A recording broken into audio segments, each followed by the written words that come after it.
नमस्कार दोस्तों, good morning. मैं आपका दोस्त महीप सिंह राठौड़ MSR पाठशाला में आपका स्वागत करता हूं। दोस्तों, आज मैं कुछ महत्वपूर्ण जानकारी आपसे साझा करूंगा, अतः वीडियो पूरा देखना और अभी तक सब्सक्राइब नहीं किया है तो सब्सक्राइब जरूर करना ताकि ऐसी लेटेस्ट जानकारियां आप तक पहुंच सके।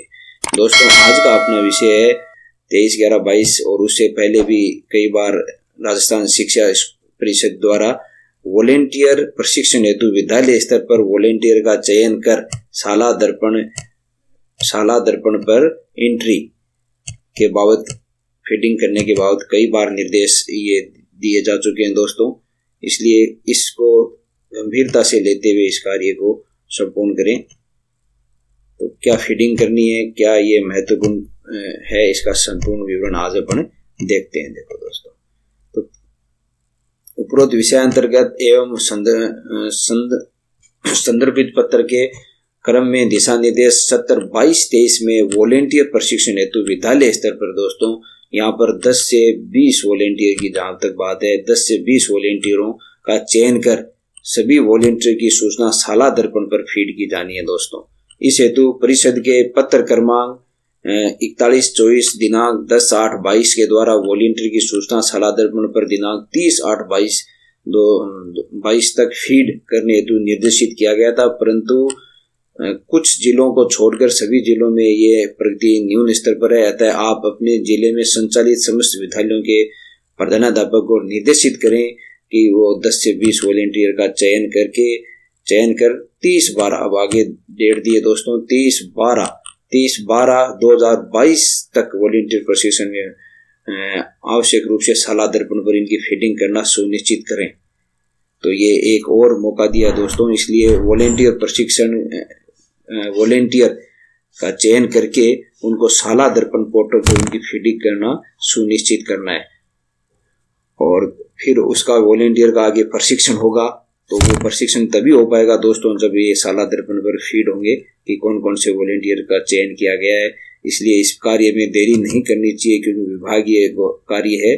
अतः तुरंत शाला दर्पण पे अपने को कम से कम 10 से 20 के बीच में वॉलेंटियर चयन करके ग्रामीण वासियों के जो शिक्षाविद भी है, भूतपूर्व सैनिक भी हैं या कोई अन्य किसी कार्य में कुशल हैं, तो इन ऐसे 10 वॉलेंटियर का जो कि स्कूल के लिए तत्पर रहें, कार्य विकास के कार्य में तत्पर रहें, ऐसों का चयन करके और शाला दर्पण में फीड करें दोस्तों। विभागीय आदेश का अध्ययन करने के बाद में दोस्तों शाला दर्पण पर देखते हैं कि कैसे वॉलेंटियर एंट्री होगी। तो शाला दर्पण पर सबसे पहले लॉगिन ID लगा के पासवर्ड लगा के शाला दर्पण खोलते हैं। तो इस प्रकार का जो इंटरफेस आता है, इसमें अपन विविध में चलते हैं दोस्तों। सबसे पहले जो इधर विविध है, उसमें विविध में सबसे ऊपर यहाँ पर देखा जाए तो ये स्वयं सेवक का विवरण जोड़े, इस पर क्लिक करते हैं। इस पर क्लिक करने पर दोस्तों इस प्रकार का इंटरफेस खुलता है। इस इंटरफेस में अपन यहाँ पर स्वयंसेवी का नाम, जो भी स्वयंसेवी है उसका नाम भर देते हैं। यहाँ पर पिता का नाम भरना पड़ता है, यहाँ पर उम्र भरते हैं दोस्तों, और यहाँ पर मेल या फीमेल जो भी स्वयंसेवी है उसका वॉलेंटियर का नाम मेल और फीमेल पर टिक लगाते हैं। और फिर यहाँ मोबाइल नंबर और ईमेल ID दोस्तों यहाँ पर भरी जाती है। और उसके बाद में उसकी उच्चतम शैक्षणिक योग्यता यहाँ पर सिलेक्ट करनी पड़ती है। जो एरो का निशान दे रखा है इसमें बता रखा है कि भाई वो सेकेंडरी से कम या सेकेंडरी SSC 10+2 है या फिर स्नातक है या स्नातकोत्तर है या स्नातकोत्तर के बाद जो ही PhD है या और भी जो कर रखा है, तो ये यहाँ पर शैक्षणिक योग्यता भरनी है। उसके बाद में विशेषज्ञता का क्षेत्र यहाँ पर दोस्तों साक्षर वॉलेंटियर का यहाँ पर विशेषज्ञता का क्षेत्र भरना है। इसमें कई ऑप्शन खुलते हैं, जैसे सबसे ऊपर देखा जाए तो ये साक्षर वॉलेंटियर है या सेवानिवृत्त शिक्षक है या पूर्व सैनिक है या जिला स्तरीय खिलाड़ी है या राज्य स्तरीय खिलाड़ी है या JNM ANM प्रशिक्षण प्राप्त व्यक्ति है या सेवानिवृत्त शिक्षक है, डिप्लोमा प्रमाण पत्र प्राप्त व्यक्ति है, सेवानिवृत्त राजकीय कर्मचारी है या सेवानिवृत्त अर्ध सरकारी कर्मचारी है, सेवानिवृत्त राजकीय अधिकारी है या विद्यालय में अध्ययनरत किए हुए पूर्व विद्यार्थी हैं, ये भी हो सकते हैं दोस्तों। फिर शिक्षाविद है, इंजीनियर है, डॉक्टर है, आयुर्वेदिक डॉक्टर है, औधे है या साक्षर वॉलेंटियर है या सेवानिवृत्त शिक्षक है या पूर्व सैनिक है या जिला स्तरीय खिलाड़ी है, इस प्रकार के बहुत सारे ऑप्शन हैं। इनमें से किसी 10 का चयन, मिनिमम 10 का चयन अपन को ऑर्डर के आधार पर दोस्तों करना होता है। जिला स्तरीय खिलाड़ी, बीएड या डीएड प्रशिक्षण प्राप्त व्यक्ति है या डिप्लोमा प्रमाण पत्र प्राप्त व्यक्ति, सेवानिवृत्त राजकीय कर्मचारी, सेवानिवृत्त राजकीय कर्मचारी, इंजीनियर, डॉक्टर, ये जो ऑप्शन इसमें दे रखे हैं इनमें से एक होना चाहिए दोस्तों। वॉलेंटियर के पास इनमें से एक योग्यता होनी चाहिए। तो ये इसमें से अपन एक पर क्लिक करके, जैसे मान लो अपन सेवानिवृत्त शिक्षक है, उसका नाम दे दिया तो यहाँ सेवानिवृत्त शिक्षक हो जाएगा। उसके बाद में इसकी ईमेल आईडी भी भरनी पड़ती है अपन को। फिर शिक्षा से संबंधित प्रशिक्षण का कोई भी अनुभव है तो यहाँ, या नहीं है तो नहीं करना पड़ेगा। और दोस्तों विशेष विवरण करके और नीचे जो सेव का बटन है उस पर अपन सेव कर देते हैं। नीचे जो ये सेव का बटन दे रखा है दोस्तों, इस पर सेव क्लिक करते हैं और सेव क्लिक करते ही यहाँ ऊपर मैसेज आता है वॉलेंटियर सूचना है वो सक्सेसफुली अपलोड हो गई है। तो इस प्रकार से 10, मिनिमम 10 और 20 के बीच के वॉलेंटियर हैं वो अपन को आदेश के तहत भरने हैं दोस्तों। ये कार्य अति आवश्यक है, इसलिए तुरंत करें। और वीडियो पूरा देखने के लिए धन्यवाद। अगर आपने चैनल सब्सक्राइब नहीं किया तो दोस्तों सब्सक्राइब जरूर करें। धन्यवाद सर। यहाँ पर दोस्तों दूसरी सूचना की बात करें तो मिड डे मील योजना के तहत राजस्थान सरकार आयुक्त का आदेश आया है 25/11/2022 का।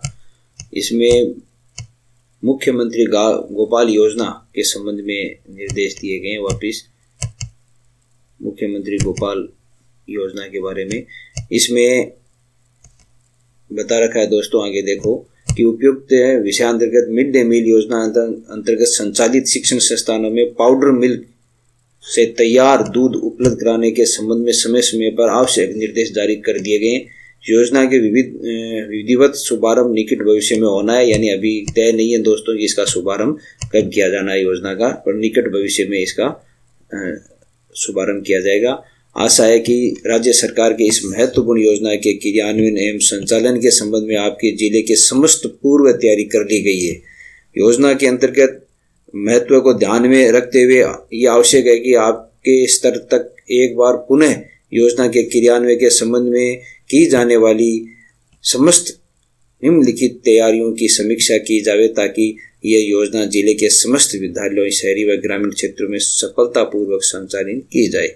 तो इसके लिए दोस्तों यहाँ पर ये बिंदु दे रखे हैं कि योजना के महत्वपूर्ण बिंदु क्या हैं। बार बार ये मुख्यमंत्री गोपाल योजना के संबंध में निर्देश जारी किए जा रहे हैं। इसकी गंभीरता, ये काफ़ी गंभीरता को इसको समझना चाहिए। इसमें शिक्षण संस्थानों में पाउडर मिल्क की उपलब्धता, ये पाउडर मिल्क की उपलब्धता होनी जरूरी है। अगर कम है तो भी आगे सूचित किया जाए दोस्तों। यहाँ पर चीनी की उपलब्धता होनी चाहिए और गैस सिलेंडर, चूल्हा, पाइप सही एवं चालू स्थिति में हो।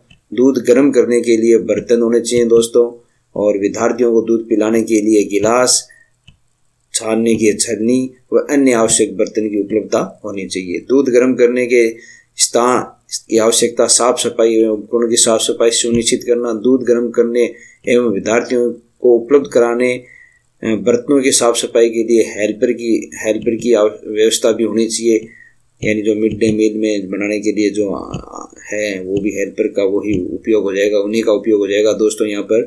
फिर मिल्क पाउडर में दूध तैयार एवं बरती जाने वाली सावधानियों की सभी शिक्षण संस्थाओं के प्रभारियों की जानकारी देना। पाउडर मिल्क व अन्य सामग्री के रख रखाव एवं स्टोरेज एवं योजना संचालन हेतु आवश्यक राशि विद्यालयों में हस्तांतरित करना, ये निर्देश दिए गए हैं। सभी हैं वो अधिकारियों को निर्देश दिए गए हैं और सभी अधिकारी और संस्था प्रधान इन चीज़ों का ध्यान रखें। जो भी इन चीज़ों में कमी हो वो अपनी पूर्ति आवश्यक रूप से करवाएं।